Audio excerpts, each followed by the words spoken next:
Aduh, kesel banget saya hari ini. Kenapa sih baru datang udah marah-marah aja? Tadi di simpang jalan, saya diserempet. Padahal itu jatah jalan saya. Masih aja diserempet. Wah mas, saya juga pernah tuh mengalami hal seperti itu. Niatnya saya mau belok di bundaran, tapi kendaraan lain gak kasih saya jalan. Saya jadi bingung sama aturannya. Persis kayak begitu. Gitu ya? Iya. Permisi, maaf, tadi saya mendengar keluhan kalian. Sepertinya ada masalah di jalanan. Iya mbak, kita bingung dalam kondisi jalan yang semraut seperti ini. Nah, kalau kalian tahu etika berkendara di simpang jalan dan bundaran, pasti kalian akan merasa nyaman kok. Jadi gimana? Nah, jadi gini. Konflik dalam berkendara sering kita jumpa di simpang dan bundaran jalan. Persimpangan adalah simpul dalam jaringan transportasi di mana dua atau lebih ruas jalan bertemu. Di sini, arus lalu lintas mengalami konflik. Bundaran lalu lintas adalah suatu persimpangan di mana lalu lintas searah mengelilingi suatu pulau jalan yang bundar di pertengahan persimpangan.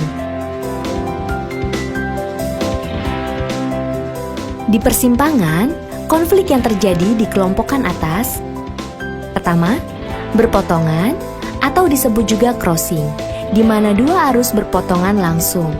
Kedua, bergabung atau disebut juga merging, di mana dua arus bergabung.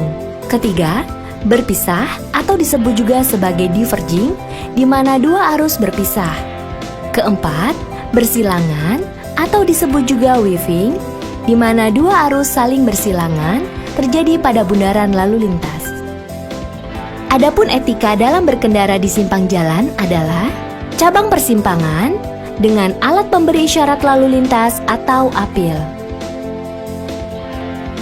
Kendaraan wajib mematuhi semua rambu yang ada dalam persimpangan. Apabila lampu apil menyala merah, maka kendaraan wajib berhenti sebelum garis stop. Kendaraan diperbolehkan untuk belok kiri langsung apabila ada tanda belok kiri langsung. Jika tidak ada, maka harus ikuti tanda apil yang ada. Pada persimpangan dengan volume kendaraan yang tinggi, terdapat marka jalan berupa garis kotak berwarna kuning atau disebut juga yellow box junction. Yellow box junction berfungsi sebagai pengendali lalu lintas di persimpangan, agar lalu lintas tidak terkunci ketika kepadatan terjadi. Kendaraan yang berada dalam yellow box junction tidak diperbolehkan untuk berhenti agar tidak terjadi kemacetan. Pada sisi jalan lain, ketika lampu lalu lintas menyala hijau pun, pengguna kendaraan tidak diperbolehkan untuk melewati garis tersebut jika masih ada kepadatan di dalam area yellow box junction. Mereka baru bisa melanjutkan perjalanan jika yellow box junction telah kosong, dan tentunya jika warna lampu lalu lintas sudah hijau.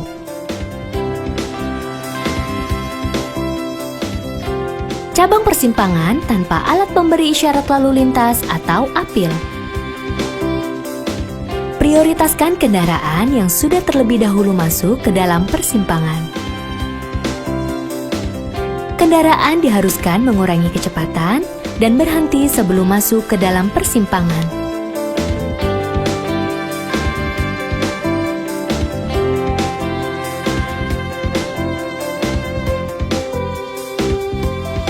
Apabila kendaraan sama-sama berada di sudut persimpangan, maka hak utama diberikan kepada kendaraan yang berada di sisi kiri.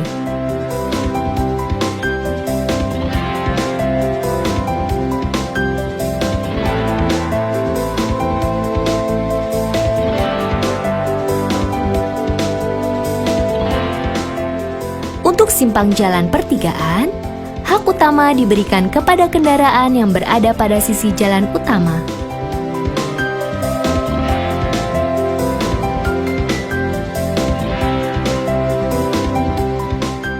Cabang persimpangan bergabung atau merging. Kendaraan yang mendapatkan prioritas adalah kendaraan yang berada di jalur utama.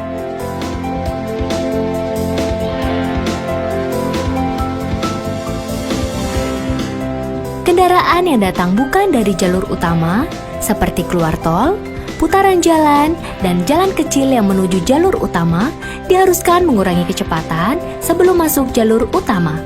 Dan pastikan memiliki ruang gerak yang aman. Cabang persimpangan berpisah atau diverging.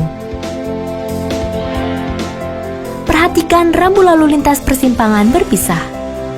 Tentukan jalur kendaraan Anda jauh sebelum memasuki persimpangan berpisah.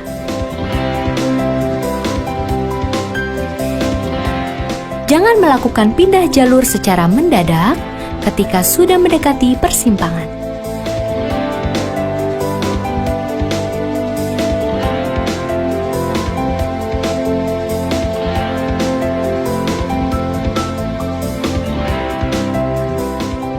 Bundaran.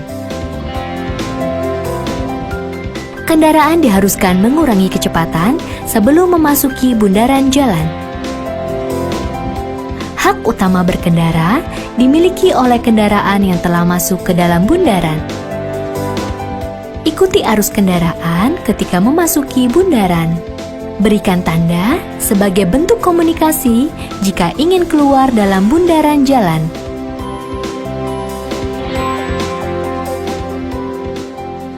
Nah, jadi sebenarnya jika kita tahu semua bentuk etika di simpang jalan dan di bundaran, maka kita bisa meminimalisasi bahkan menghilangkan semua bentuk konflik dan kecelakaan.